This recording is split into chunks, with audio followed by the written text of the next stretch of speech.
we usually come on here with a list of research and experts to quote and heaps of information ready to spark conversation. But today we realized we're kind of struggling with the same thing, maybe a lack of inspiration, and we're just going to put the scripts away. We're just going to have a normal conversation. Today isn't a lecture. It's a model of conversation that maybe men have shied away from having normally. So today is an episode where we are just going to have an open, honest discussion about who we are, talk about the gaps between who we are on the podcast and who we are when the mics are off. So yeah, we're going to catch up on life. Pull up a chair and listen in. Will, this is my first question for you. Oh, we're in. Yeah, we're in, man. We're That was in. it. Yeah, like he was so invested in that. Yeah. I appreciate it. If you couldn't use your job title, your wins from this week, or your future plans to describe yourself, how would you actually answer the question, how are you?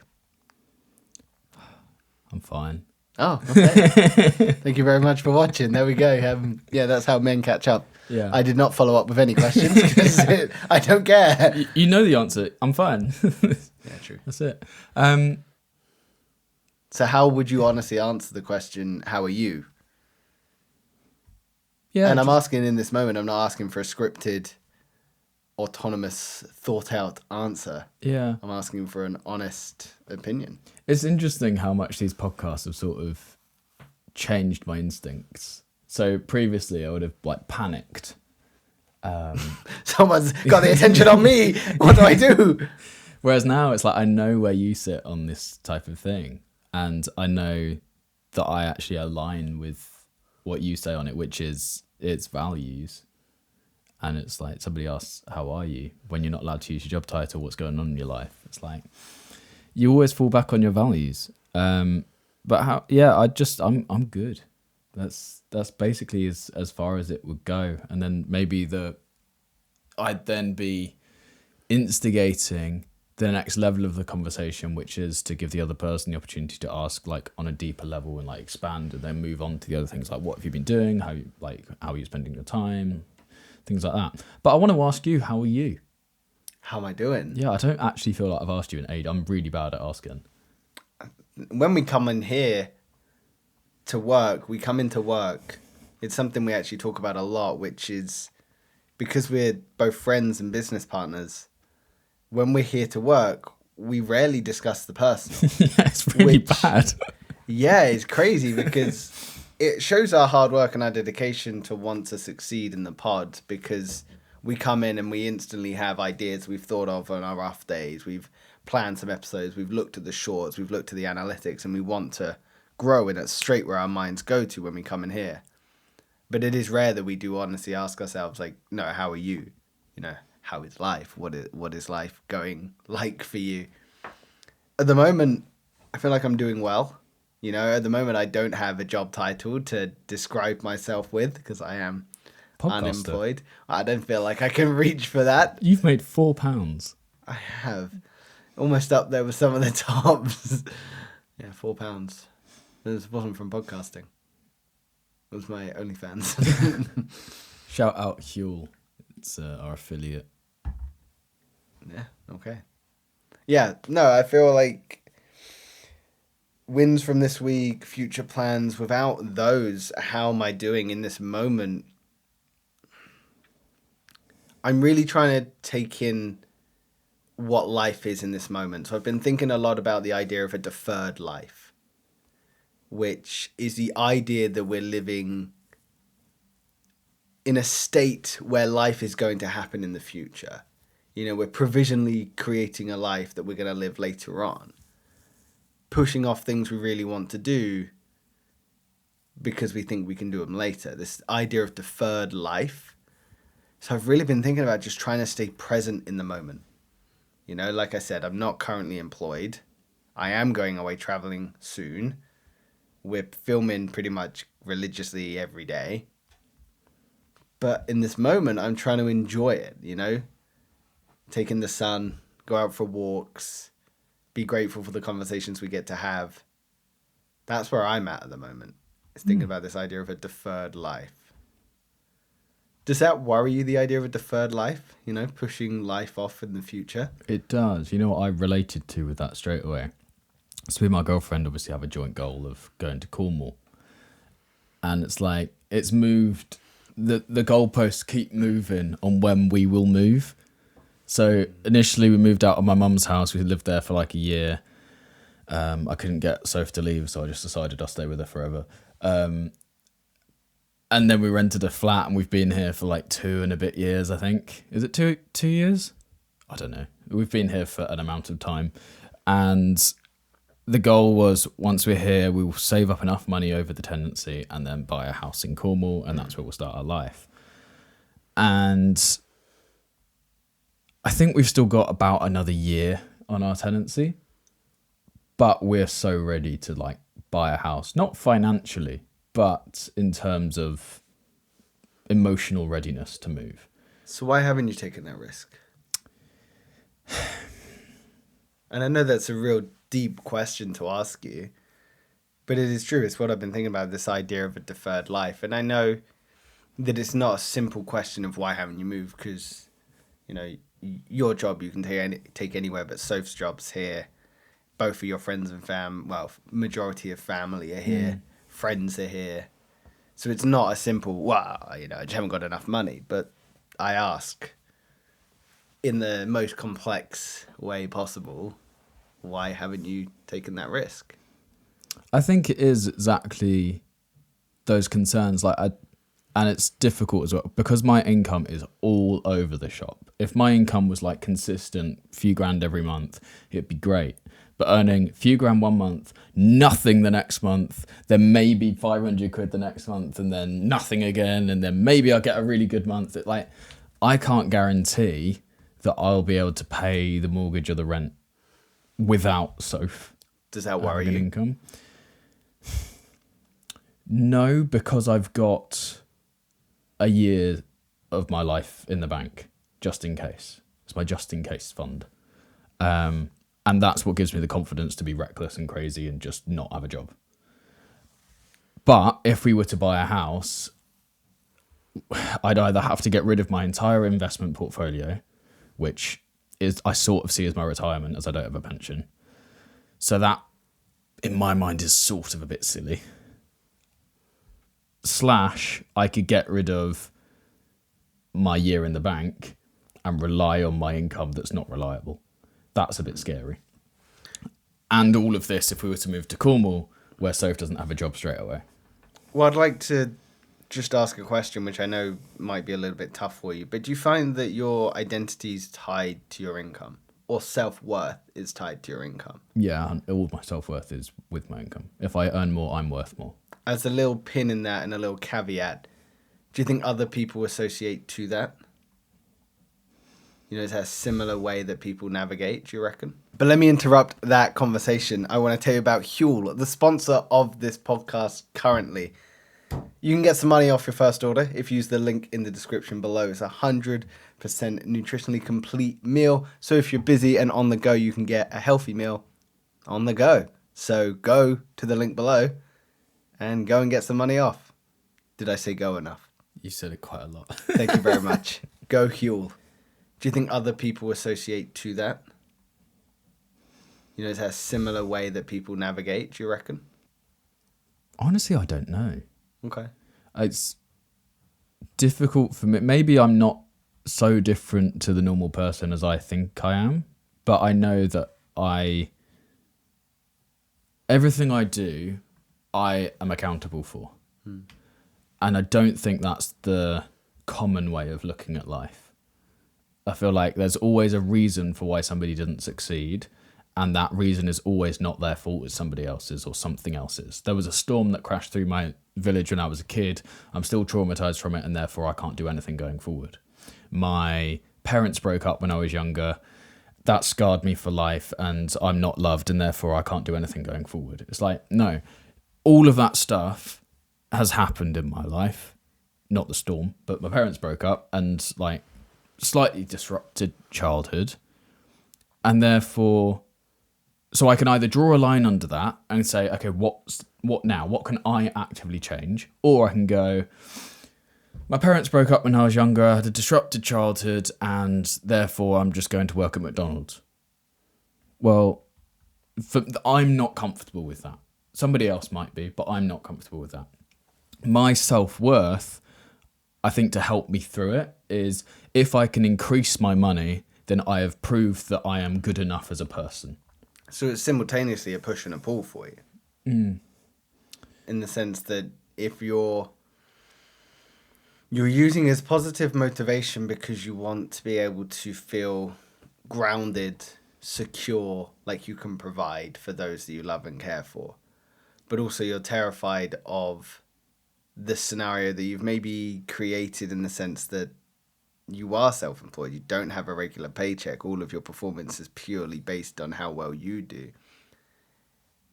And it's this maybe cycle, this circle of pressure, and just overwhelming need to perform and give parts of yourself to social media and YouTube without knowing if it's going to pay off. So there's a lot of sort of navigating in the dark for you. So it sounds like it's probably quite scary. Yeah, it's a little bit. Keeps you on edge, keeps you alive. But I quite like that. I like the fear.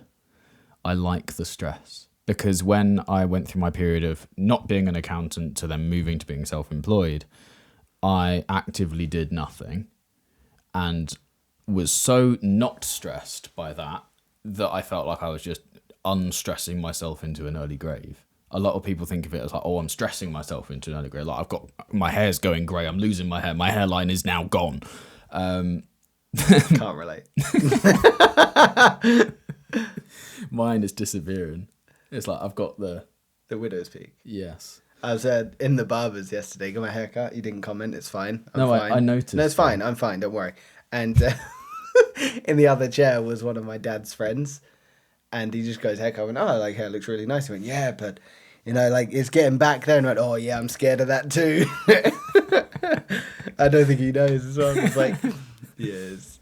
Anyway, sorry, side note. That's all right. You're saying you were stressing yourself, or this lack of stress was putting you into an early grave. Yeah, I had no... When you're completely not stressed, what's your motivation to go and do anything? Because your life is fine now. Do you think that works for everyone, though? Because I think there's times in my life where I could have a complete and utter lack of stress and feel completely at peace. And the reason I say this is sometimes I get fatigued and overwhelmed with this desire to grow and be better. Because I've said to you before, like, I struggled with addiction with weed. Like, I was heavily addicted. I never wanted to admit it, but I was. You know, I needed it every day. You know, past 6 o'clock, I wasn't on this planet anymore. And there's times where I look back and go, that was so much easier. You know, I didn't really give a shit about anything because I was out of my mind. And I'm like, man, I'm fatigued of trying to constantly want to be better. I feel like I'm stuck in this loop of trying to develop, and I get that path is never going to be completely complete. However, it's fatiguing to be in that scenario when, like you say, sometimes relinquishing yourself of any pressures might actually be quite enjoyable. But did you find it not enjoyable? The lack of pressures? It was fine for the first 2 months. After 2 months of, I don't have a job to get up and go to. I don't really have a money worry because I've got like X amount in the bank, plus I'm staying at my mum's rent free. Like there wasn't an immediate financial pressure. I almost put out my mind future goals and everything. Like I was just living. It's probably the closest I've ever been to just living day by day, not trying to live 3 days at once. But yeah, by the end of that 2 months, it was like, okay, let's do something now. And by that point, there's no pressure because what's the worst that happens? You just go back to not being stressed. So you can just start making moves and you can start doing things. Whereas now, if I'm bringing it back to this idea of a deferred life that I mentioned, you're saying a joint goal for you and your partner is to move to Cornwall. Do you feel like you're at the point now where the moves that you have to take feel more powerful. There's more attached to them. It's no longer just, well, if I want to try it and it doesn't work, I can drop it. Mm. Do you think it's because it feels like such a big decision? Yeah, I mean, buying a house is like most people's biggest purchase in life. So, but we're not only trying to do that at the same time as moving away 300, is it 300 miles? About 300 miles? Yeah, about that. From where we are now. From where we are now. If you're listening to the US, probably not. Just ignore it. It's Times it by 10. Yeah, yeah, that's what it feels like to be here on our little island. But so it might be the fact that we're doing all of that in one go. I feel like as I say, if my income was more stable, it would be a lot easier of a decision because I'd be able to justify like, look, we've got X amount, we can buy the house, we'll still have X amount in the bank, and I've still got this amount coming in every month, roughly. Even if it was roughly, if the fluctuation was only $1,000 every month, it would be manageable. But as soon as it gets to fluctuation being more than 10 grand in a month, it's a problem. It's like, do you think it'd ever come a point where a sustainable income X amount a month that varies by $1,000 a month, you would be sustainable for you, or do you think you'd always be chasing more? I'll always be chasing more, but the lows won't be stressful. Mm-hmm. I think that's the fundamental reason anyone wants money isn't necessarily for all the really flashy stuff. It's just to remove the money stress. So if you, like Soph and I automatically live below our means, and because of that, the amount we need to earn in a month is a lot lower than what we do earn in a month. So instantly, if you want to improve quality of life, just live below your means because you're not owned by anything.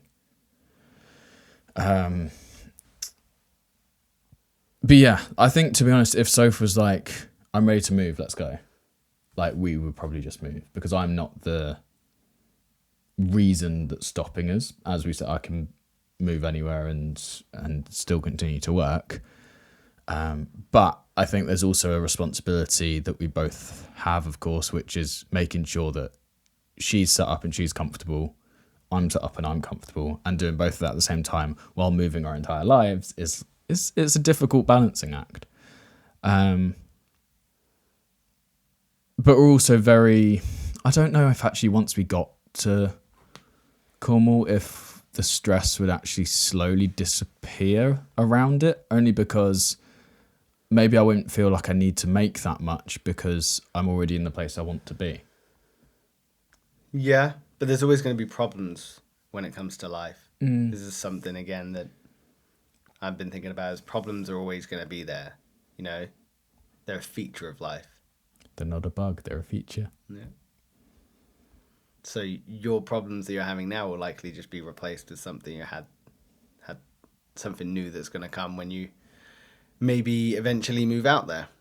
If you didn't move out there, would you be disappointed? Yes. And we're just deferring it. It's like putting off the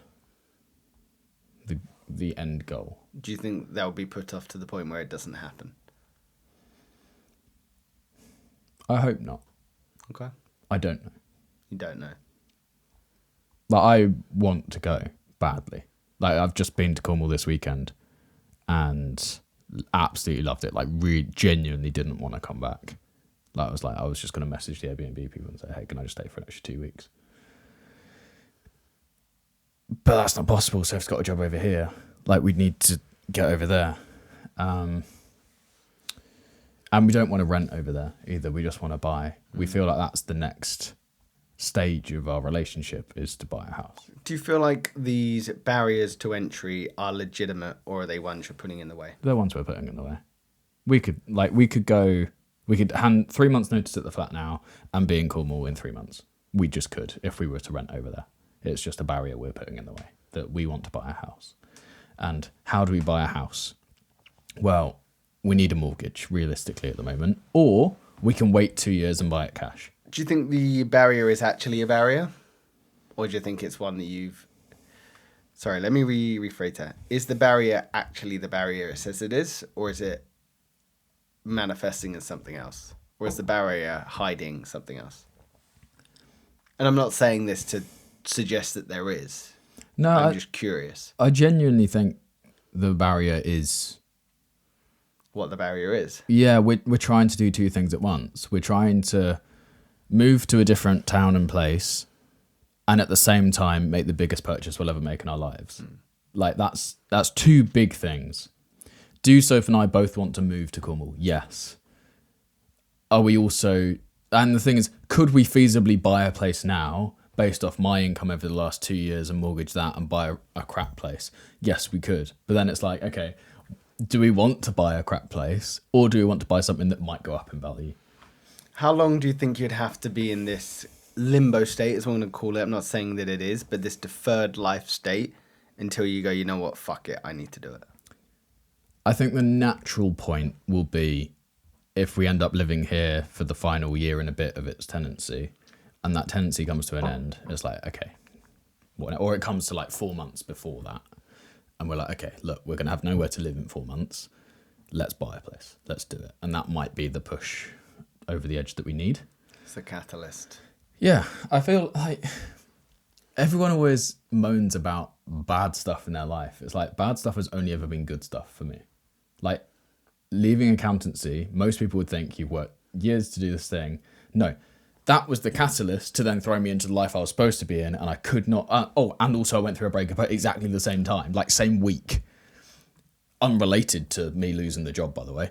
I'm just terrible to live with. But to interrupt you there, excuse me, I think you have this really great ability to look with this hindsight when the moment is happening, whereas most people don't have that ability, myself included. I only know things made sense 5 years down, and I'm like, oh yes, of course. You know, at this current time, I'm like, shit, I'm 30 and about to travel Southeast Asia. People do that between 18 to 22 because it's so easy to do. Sure, I've done other places, yeah, blah, blah, blah, blah. But I'm going to travel that area at this point in my life. I'm like, shit, what if it was the wrong time? What if I'm too old? What if? All these possibilities. But then I think back in hindsight of when I went to Camp America, again, a traditionally like 18 to 22. I was 21 when I did it, so a little bit older. And I met people there that are now who I will consider my best friends. They will be groomsmen at my wedding. They will be like features in my life for long to come. They will be godparents to my children, so on and so forth. That wouldn't have happened unless I went at that year, at that time. Sure, I would have met other people other years. Absolutely valid point. But looking back, I'm like, well, yes, of course I went at that year because these are the people I met. This is the experience I had. So I have the ability to look back, but I don't have the ability in that moment to go, well, yes, of course, this makes sense. Yes, I'm going to actually blossom now. My life is shit and I can't wait. And that sounds like what you have a great ability to do. And I'm sure there's people listening, if there's people listening, that will listen and go, yeah, I don't have that. I reflect and resonate with Connor. I am admirable. I'm envious of the ability you have. You've made it sound great, but it also takes all the excitement out of life. So it's like, do you like to be surprised by how good something has been? Most people, I think, would say yes. If you're expecting something to be good and it's great, that's a nice surprise. But when you see the great coming, there's no surprise. It's all orchestrated. Do you enjoy life? Yeah, love it. To contradict myself. Yeah. So I like, it's funny, I love surprises for like birthdays and things. Like this chain that Soph got me was a complete surprise. I didn't know it was happening. I've wanted one for years and she just paid attention. Complete surprise, wasn't expecting it. I love surprises. And maybe the reason I love surprises is because I try and limit them in my life. Like, I want to know what I'm doing over the next 5 years so that I have a goal to work towards. And being self-employed, you've got to know what the next thing is that's coming so that you can work towards it. Having said that, I'm very adaptable to when things don't go to plan. So even then I can deal with the biggest problems. So what would have to happen in the next 5 years for you to value the last 5 years as a success? It's already happened. Like I blew up on YouTube. I've learned that being big on YouTube isn't a cash cow. The next 5 years. The next 5 years. what's happening in the next 5 What would have to have happened in the next 5 years for you to look back and go, it was a success? Oh yeah, I'd have to move to Cornwall. I'd have to buy a house. I'd have to start a family, and get my income to be more consistent. Do you think they're too lofty goals? No, I know what I'm capable of. It's just like the only reason I fail is if I don't behave myself. If you can control the guy in the mirror, you can be skinny and rich. That's a Dave Ramsey quote. But the problem is 9 times out of 10 people don't control the person they look at in the mirror. They let life happen to them. You've got to happen to life. You've got to put that first foot forward all the time. Don't be afraid to be the poppy that stands tall. So what's the tall poppy theory? Because I've heard you mention it before. I've heard Chris Williamson say it. But I actually don't know what it is. I would like to know.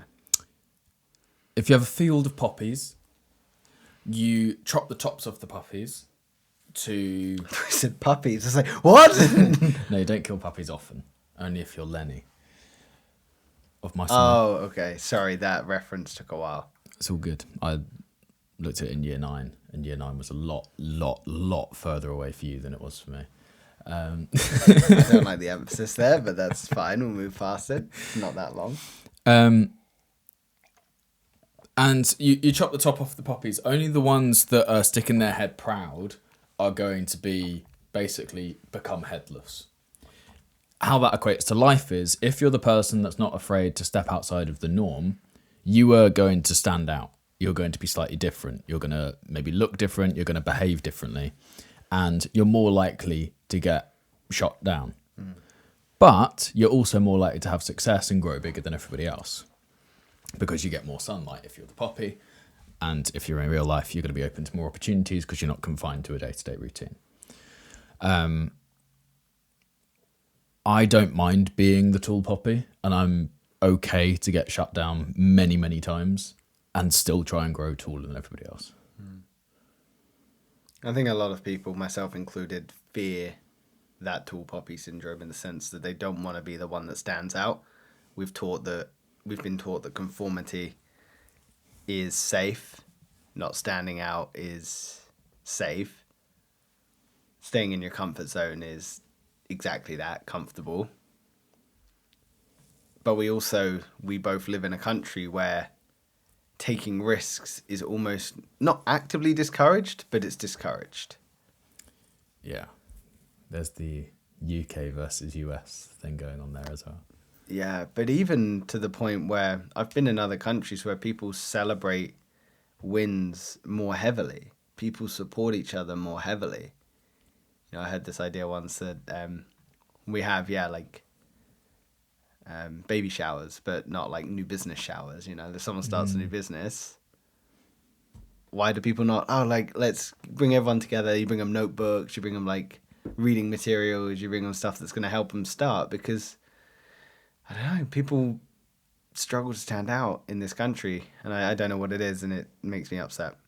And I fear standing out myself. It feels like society has been trained that if somebody is going to be better than them, you've got to bring them down. Because what's the way that Chris Williamson puts it? In the UK, you drag down everyone around you because you're scared they won't take you. Yeah, they won't bring you along. Whereas in the US, everyone supports you because there's a chance that they'll take them with you. Yeah. And just that very small societal difference, I reckon, is the reason why, I can't remember the exact number. Most of the Western world billionaires are from America and not the UK. The amount of entrepreneurs that are in the US is significantly higher than there are in the UK. Yeah, like by 10 to 1 or something. It's crazy. But does it mean that once the business owners in the UK reach a certain threshold, they really thrive because they've got twice the thick skin? Or does it just mean that the people in America have a larger support network to help them through it? I suppose maybe at that point we're just splitting hairs. You know, what really stands out is the fact that someone stood out on a ledge and was like, I'm okay with being different. I'm okay with failing. I'm okay with making mistakes. And I'm happy to accept that there's going to be criticism and judgments along the way, but I'm going to keep going. resilience. Yeah, man. I've been thinking about that idea of deferred life, like a provisional life, and yeah, I was just curious how it would play out, because I know you've got some lofty goals of wanting to move to Cornwall. You know, we did touch base very briefly before jumping into work talk, and you're like, I didn't want to come back, and I relate to that. I know that feeling. Do you think there's an element of this life that you want to get away from? The reason I say that is, yeah, if you're going away, yeah, but if you're going away, you know, holidays are somewhat of a false reality. But do you think there's a part of this life you're trying to get away from? Yeah, I feel like, I don't know how to put it without like being offensive to where I grew up, but I don't like the environment here. I like the environment in Cornwall. What's the difference? Or what's your perceived differences? Cornwall to me seems like a breath of fresh air. It seems that it's a lot slower pace of life around there. And I think the fact that I was talking to you saying we walked around Newquay and like half the shops are closed because it's out of season.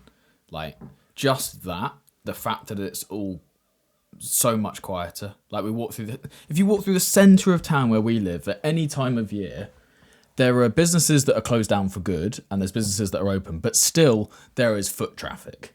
There is no foot traffic in Newquay. There's maybe a few old people that walk around. There's a couple of parents that have their kids that are late for school. Other than that, like very minimal traffic there. And that is so nice. It's like, it makes it feel way less threatening. It makes it feel like you've got all the massive beaches that are just empty for 70% of the year, and they're sandy beaches. Now, there's something about a sandy beach that I love growing up on a beach that's stony. Can I pause you? Yes. Got 2 questions. Take whichever one you want first. Does life scare you?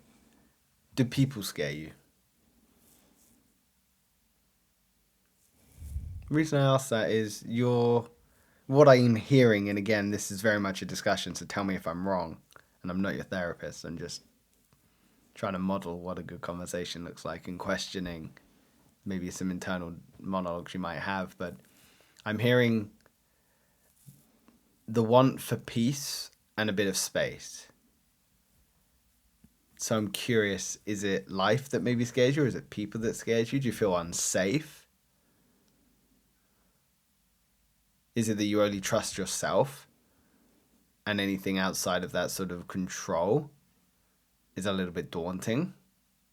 Because that makes perfect sense. You know, if you can only rely on yourself, or maybe you're brought up in an environment where you were taught that you are your best friend, your best support network, and you should only, like, you can rely on yourself. Maybe it's taught you to be very independent and a bit fearful of outside noise. I think there's probably a duality to my response, and it's semi-contradictory. I don't like having responsibility to people and people distracting me from what I'm doing. Therefore, moving away is good for that, because you're not going to have as many messages in your phone that's like, hey, do you want to go out? Hey, do you want to meet up? Do you want to do this? Do you want to do that? Can you jump in and do tennis coaching for me? Can you do this? Not that I hate those things. It's just I feel like what I'm working towards, I'm not comfortable at all. Like if there was going to be a line that I said any more than anything else, the whole Cornwall trip was, I'm just so uncomfortable in life, like physically uncomfortable. I don't like being in my head at the moment. It's a horrible place to be. I'm terrified constantly that I'm not enough. I can't see a way forwards necessarily all the time. And I'm just overwhelmed. So if I can be in an environment where I'm not going to get distracted, and I don't want responsibility to others, but I'm more than happy to take on the responsibility of not having anyone near to help for me to try and, I don't know, just support myself and my family. So I'm going to rephrase the question I asked you earlier then. Is your identity tied to your output and your performance purely based on external validation? Your identity is not tied to your internal validation. It's tied to how well you can how well you are able to put out information to the world is to get that external validation. I think so. Which is funny because I wouldn't recommend it. Well, no, like I've not trying to hammer this home and I'm not trying to make you have an existential crisis today, but you're saying, you felt this overwhelming sense of pressure. That's likely because YouTube for you is not going as well as it has been in the past, which then shows that the opportunity for growth is a lot harder. The opportunity to save money is a lot harder. The opportunity to have a house in the life that you're maybe deferring is a lot harder. So your identity and arguably maybe your self-worth is tied to that. And as your friend, I'd love for you to be able to find a way to find an internal metric to validate yourself. Mm. Yeah, I don't think there is one. I think there is.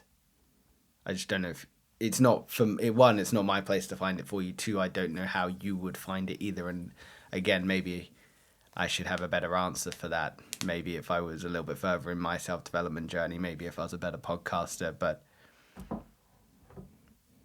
there will be a metric in which you'd be able to help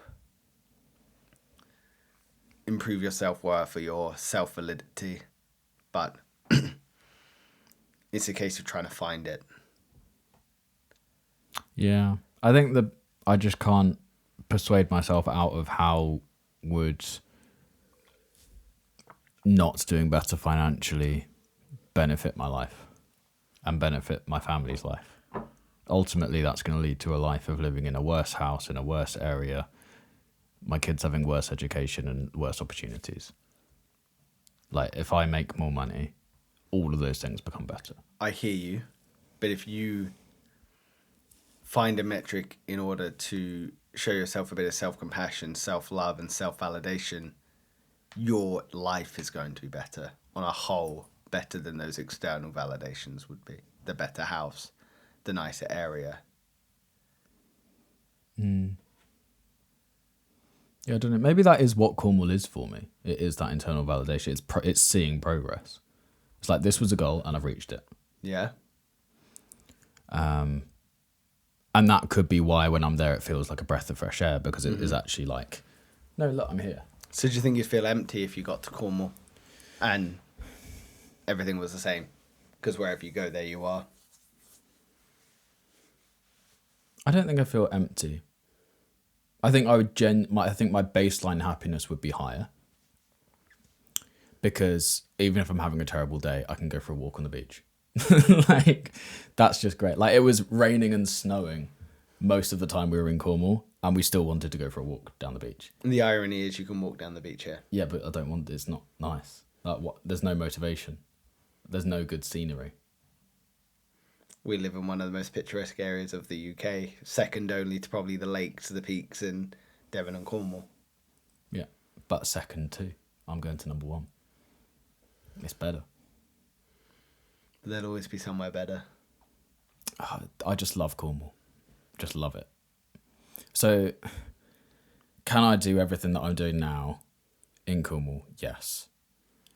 Does doing it in Cornwall change my day-to-day activities? Not really, except for, I think I genuinely believe that baseline level of happiness will be higher and give me, like, it'll probably inspire a better work-life balance, just because I have no motivation to leave the house. Like, in the mornings, since the new year, I've basically been forcing myself to go for a walk in the morning, charging my phone outside my room. I'm proud of you for that. Yeah, and it's great, but it feels like it's forced.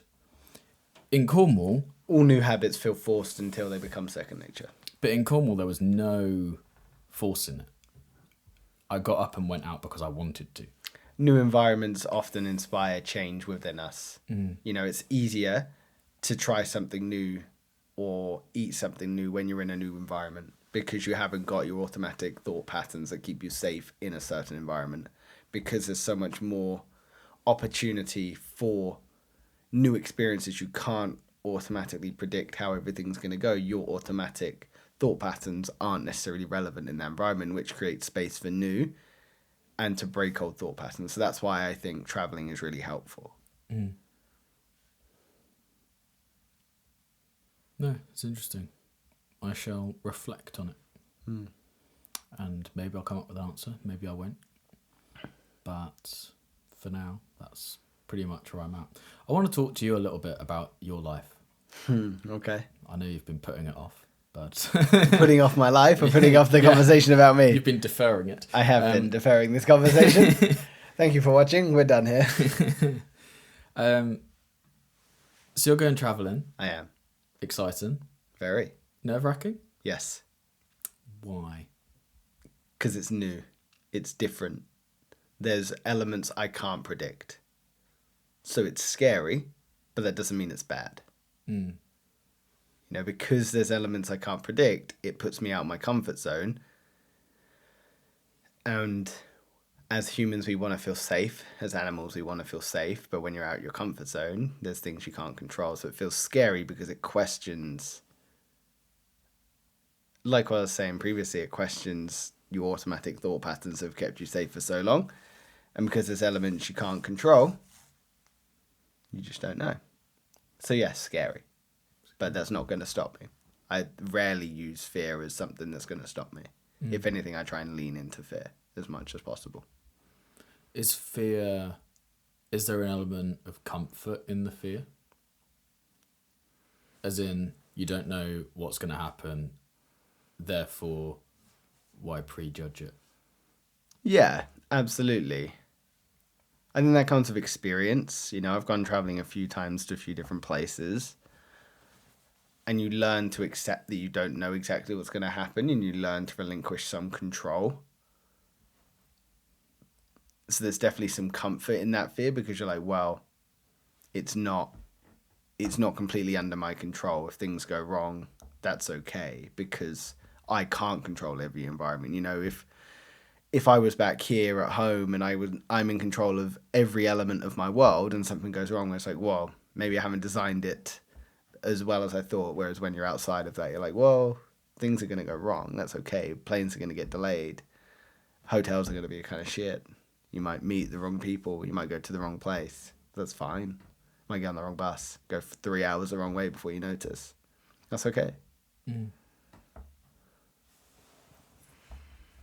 Yeah. So I'm excited, man. I'm just trying not to think about it all that much. You try not to think about it? Yeah. What, you don't want to think about how cool it will be to... Again, I'm just trying to be present in where I am. You know, I had this discussion with a friend I bumped into at the gym yesterday. Which is, I know I've got traveling coming. You know, it's about 30 days away now, something like that.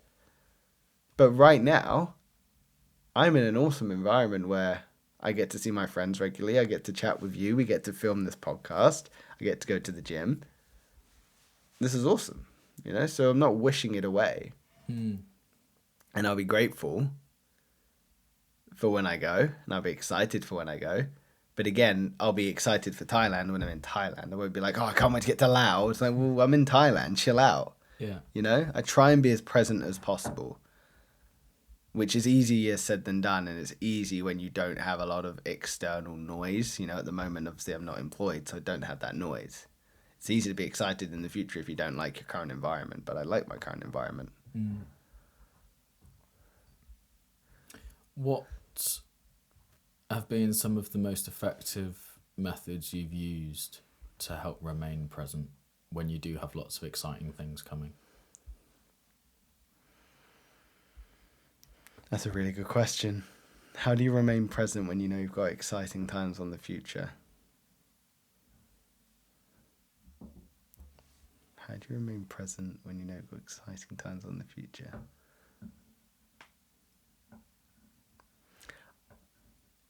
I think where I lean to on that is, have you ever heard of this too shall pass?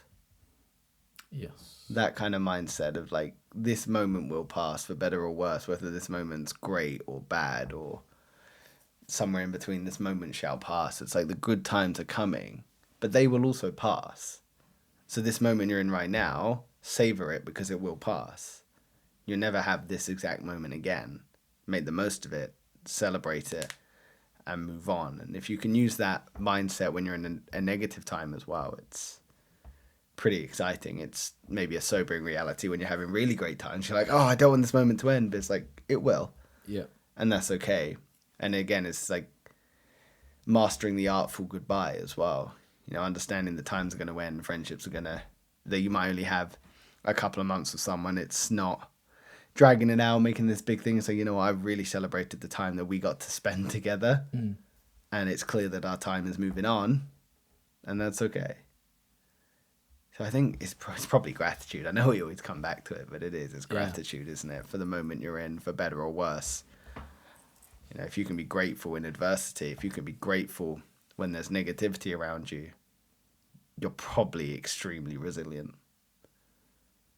Yeah. No, it's interesting because you talk about being present a lot, and I find it very difficult to be present.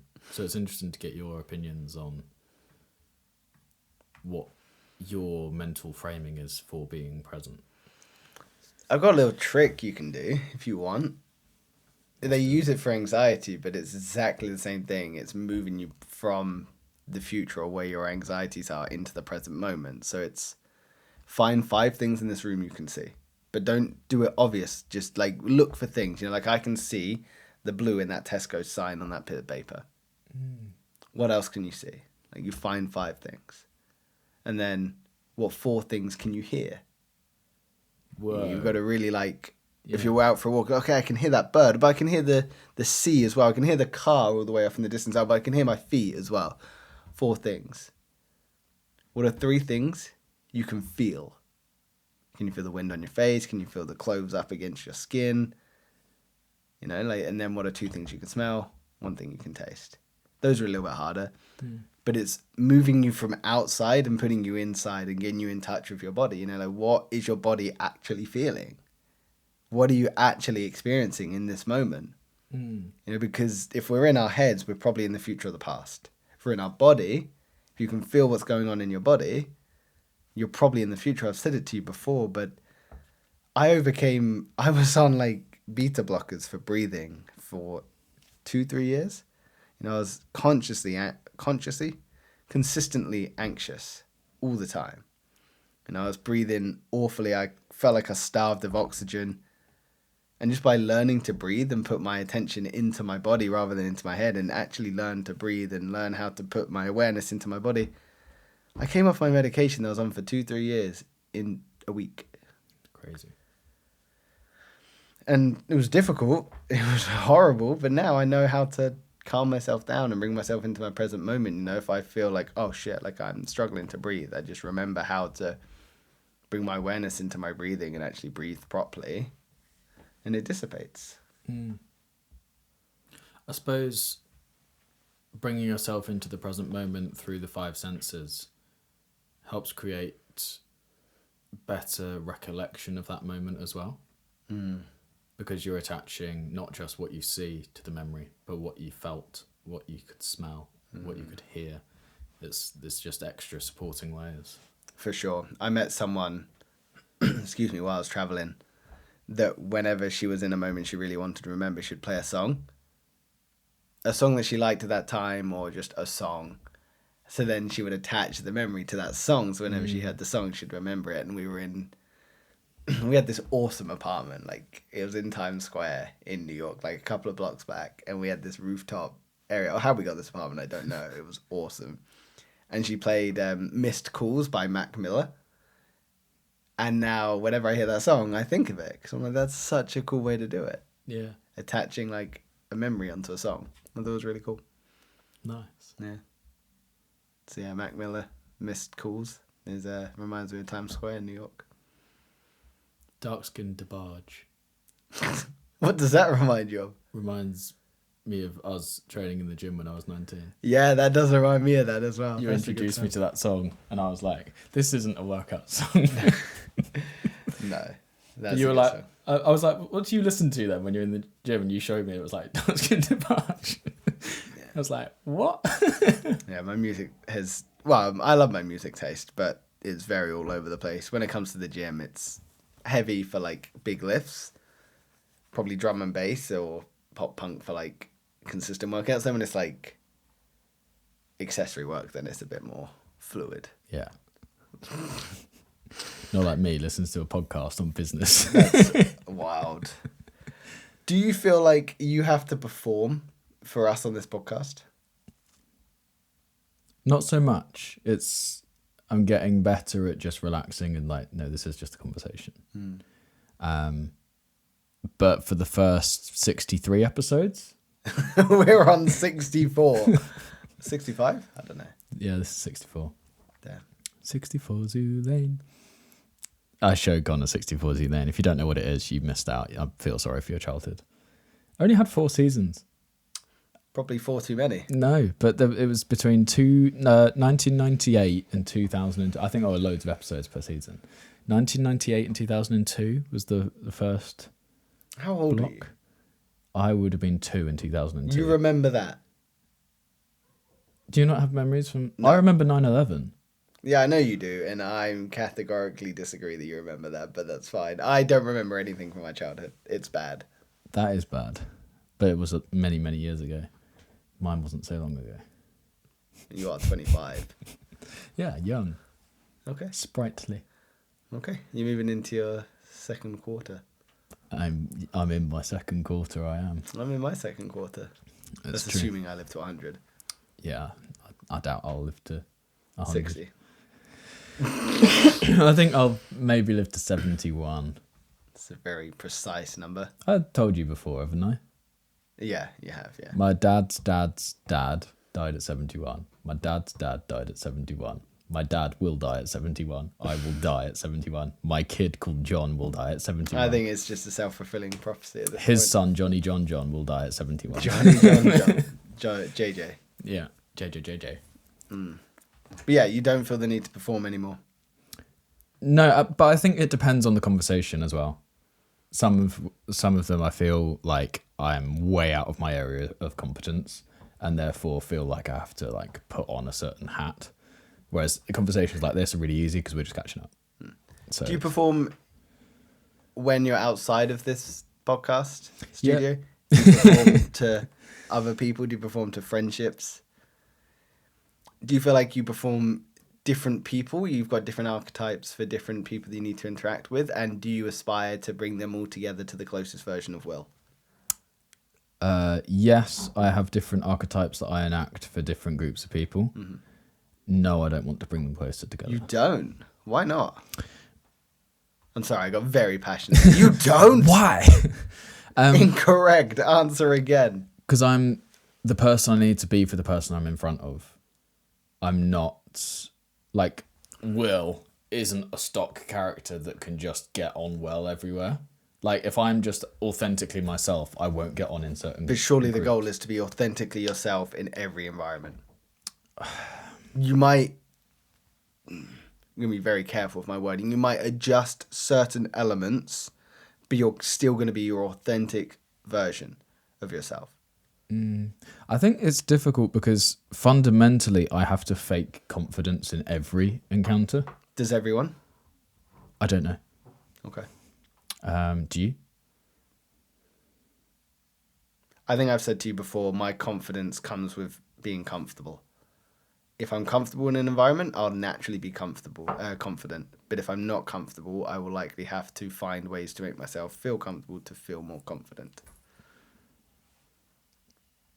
But the reason I ask that is because I aspire to bring all different archetypes of Connor as close as I can to the most authentic version of Connor.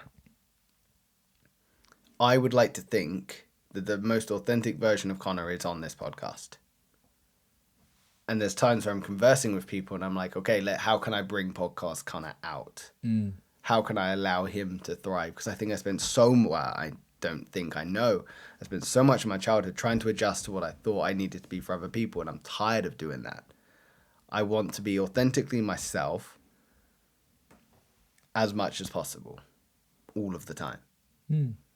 So I want to bring these different elements, slices of Connor together to be as close to as authentically Connor as possible. And if people don't like it, that's fine. I would not feel the need to try and adjust who I am for different people. I know different Connor has different facets that he can lean into. He could be more fun-loving, more light-hearted. He could be more deep and spiritual. He can be more business-like. He can be more assertive. He can be more passive. I know this. But as long as he authentically aligns with his values and who he feels like he is throughout the most honest navigation of life, then I'm happy. I'm talking as if I'm not Connor, but... No, it's good. It's an external sort of perspective. Well, I just feel like... I think I've said to you before, it's my very hippie belief. I feel like the soul inhabits the body and the soul is Connor, but Connor is inhabiting this body. So Connor is trying to find the most authentic way to inhabit this body. Yeah, no, it's... Different scenarios that I've been in require different personas. Like, I couldn't have been authentically myself in the accountancy job. I couldn't have been authentically myself in the estate agency job. So the question is, would you want to be in environments that don't allow you to be authentically yourself? Sometimes they're beneficial. Like, sorry, I've asked for an immediate example there. I know that's difficult, but...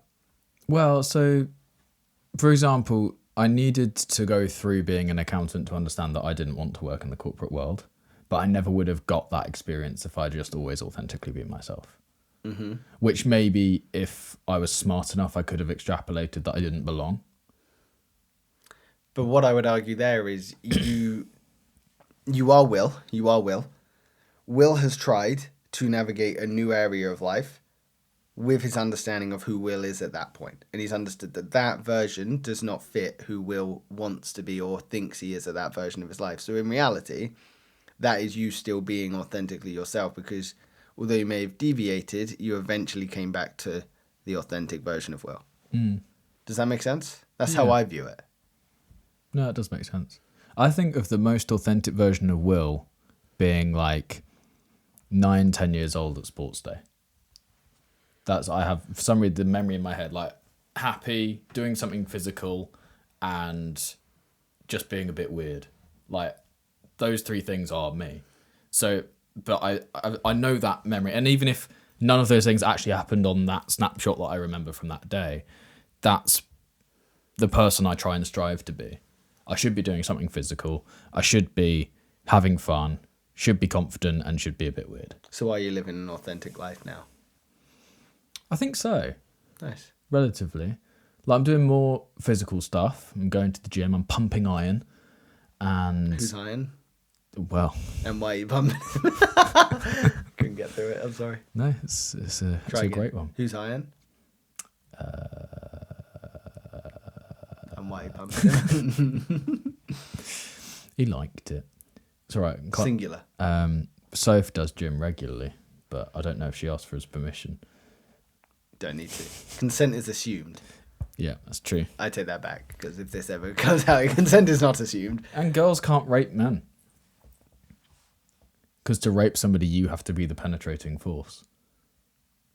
Disagree. No, that in law.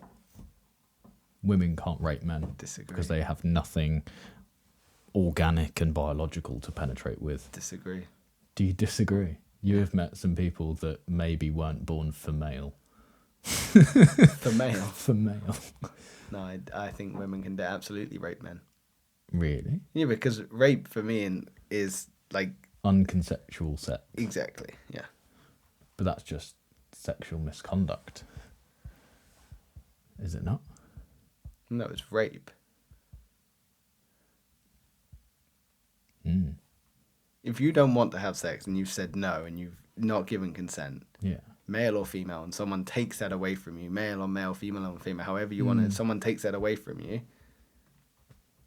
that's rape. Need to get the law changed. You heard it here first. Change the law. Yeah, make rape equal opportunity. Not the wording I'd like, but that's fine. Equal. Let's maybe brush past this. Yeah, let's move on. Yeah. So what are we talking about then? Yeah. we were talking about authenticity, and do you feel like you're living an authentic life? Yeah, I think so. I would like to do more things. Like, I like doing physical activity that doesn't feel like a chore. So, for example, you can still train without going to the gym, but you can do it through an activity you enjoy, like rock climbing or tennis or gymnastics or something like that. All my fitness as a kid came from doing an activity that I liked rather than specifically training to be fit. Yeah. So maybe I should try incorporating more of that into my life. It's play, really, isn't it? You know, in the gym is you design the gym to put on muscle, lose weight, whatever it might be. Get fitter, healthier cardiovascular. Yeah, this is it. Whereas as kids, we play. You know, we go out and we play a sport. We try something new. We run around because there's a bee chasing us. You know, we're physically active because we just want to have fun. Whereas as adults, we're not allowed to have fun. When was the last time you had fun? Yesterday. Like now. You having fun now? This is fun. Is it? Is it not? No, I'm hating I enjoy this. it. I hate this. Oh, I love it. I hate talking with you. I'm enjoying your pain. Good for you. No, I enjoyed my walk this morning. I enjoyed my poached egg that I had. Singular. No, I had to. Okay. I forgot to use the poacher though. I just cracked some eggs in some boiling water. Did I turn that off? We'll find out after the show. I mean, I've been round since 9 and it's 10 past 11, so let's hope. Yeah. It smells okay. Yeah. I must have done. You must have. Yeah. So this is what an authentic conversation is. It has these sort of weird tangents. It's good fun. Yeah. There's no pressure, but you can go deep if you want, and then you can back out, and you can question the other person, then you can back out, and then you can, it breathes. I think is probably the best way to put it. The conversation breathes. I think it has periods of depth, and then periods of more surface level, then periods of depth, and periods of surface. Yeah, absolutely. And it's rejuvenating. Yeah, you should feel refreshed after a conversation. You know, if you are coming out of a conversation with a friend and they've drained your resources, chances are they're not a friend or they're draining you. Yeah. Yeah, you should always come out of conversations feeling refreshed, feeling rejuvenated, as you've said. Like you've just given yourself a face mask, but for your whole body and mind, a mind mask. Have you had a mind mask tonight, Will? Tonight? Yeah. It's 11 in the evening. Make a wish. Oh, yeah. Is it really? It's 11:11. Make a wish. Okay. Cool. Did you make one? I did, yeah. Cool. Are we sharing them? No, absolutely not. Okay. Because then they don't come true. It's the law of wishes. Is wish 101. Okay. Yeah. I never went to that class. When you blow out your birthday candles as a kid, you then don't tell people what your wish is. I didn't make a wish. I was like, when I blow out candles. What? Because that doesn't stop the action that needs to happen for that wish to come true. God, your family life must have been boring. Don't wish because you just have to make the action come true. The wish is completely in your power. Well, people might have said make a wish, but I never did. I was like, how is that going to help? Just going to do it. If I want to be better at guitar, wishing that I can play a certain song ain't going to do it. Practicing it is. We would never have been friends as children. You would have been so fed up with me running purely based on emotion. And wishes. Yeah, and wishes. Oh, I did wish once. I had a broomstick, like a witch's broomstick. Yeah. And I really wanted to fly. Yeah. So I was like... That's a ridiculous wish. I wish. You wasted your wish. Jumped. You had one wish in your life and you fucked it. Nobody saved me. I still jumped off that 6-foot high wall. Yeah. How old are you? 24? Yeah. No, I must have been 10. Okay. And I just assumed that if I really thought hard about it, I could make the broomstick fly. It didn't fly. You didn't think hard enough, did you? I think it snapped, actually. It was within your control to make that happen. Yeah. You should have made it happen. You could have made a jetpack, stuck it on the back. Richard Browning should have just made a wish rather than made all the jets. You know, he's the guy in charge of Gravity, the business. No. Iron Man suit that has the huge jets on the side of his arms, jetpack type thing. His first flying suit. It's $400,000, I think, to buy. What a waste of money. Why? That's so convenient. To fly. There's no better way of getting around than flying. Okay, put it this way. You are a single man. You go to turn up on a date. You have 3 modes of transport to arrive. Tuk-tuk. It doesn't matter what the other ones are. Tuk-tuk is the way forwards. I'm sorry, I don't care if it's riding a pig that's got a little hat. I'm riding the tuk-tuk. Tuk-tuk. Yeah. Riding a pig that has a little hat. That one! Or flying in Yeah. to the front of her door to pick her up. Say, hey, babe, you ready to go on a date? And then you sweep her up into your arms and you fly to your location for the date. I guarantee you that date will get a second one. No, Yeah. absolutely not. Disagree. It's the pig with the little hat or a tuk-tuk. Both of those are better modes of transport than flying. Definitely be memorable. I sort of wish I'd taken a tuk-tuk to my prom. I took a trike to one of those kiddie little... Yeah, you said all your friends turned up on a... 5 of us thing. and... Yeah. I turned up on the back of a hog. Motorcycle. Oh, did you? It was like the scariest thing of my life because the back of the seat was like curved down and there was this big unguarded rear wheel spinning and I was like, Hold on. Yeah, it was a bit terrifying. I had this massive biker guy in front of me, like actually driving. Damn. And yeah, it was an experience. I wouldn't do that. No, well, it was supposed to be in a trike because he has a big trike, but he couldn't get it started, so he had to take his other motorbike. Yeah, it was a cool experience. Yeah, I like that. Man, that's been a conversation. That's been a catch up. It has. Do you think we've modelled good conversation? I think so. I think it ebbed and flowed on whether it was entertaining or not, but the purpose really wasn't for it to be entertaining. It was to be an honest catch-up. It's like, we can't help if it's entertaining or we didn't know what we were going to talk about in advance. No, we didn't. We had a couple of pointers maybe of things And we didn't. really, yeah. No, I've literally got an open laptop for no reason. I Yeah. like to look important. Yeah, It's one of my insecurities. I feel like I need to look smarter than I am. hence the shirt. Yeah. Hence the linen shirts, because that's what I wear when I want to appear smart, is a linen shirt. Maybe I should wear a Tommy Bahama or a Hawaiian shirt next time when I want to feel smart. What's a Tommy Bahama? Just a Hawaiian shirt. You need to work on your fashion, man. I know, I'm not very fashionable. I'm just a man. Men can be very fashionable. Yeah, but I'm not a fashionable man. I'm just a man. You're missing a trick there, my friend. Actually, fashionable man. You can just get rid of the fashion bit. I am an able man. Okay. There you Let's go. leave it there. Yeah, cool. Thank you for listening, everybody. What's your last word?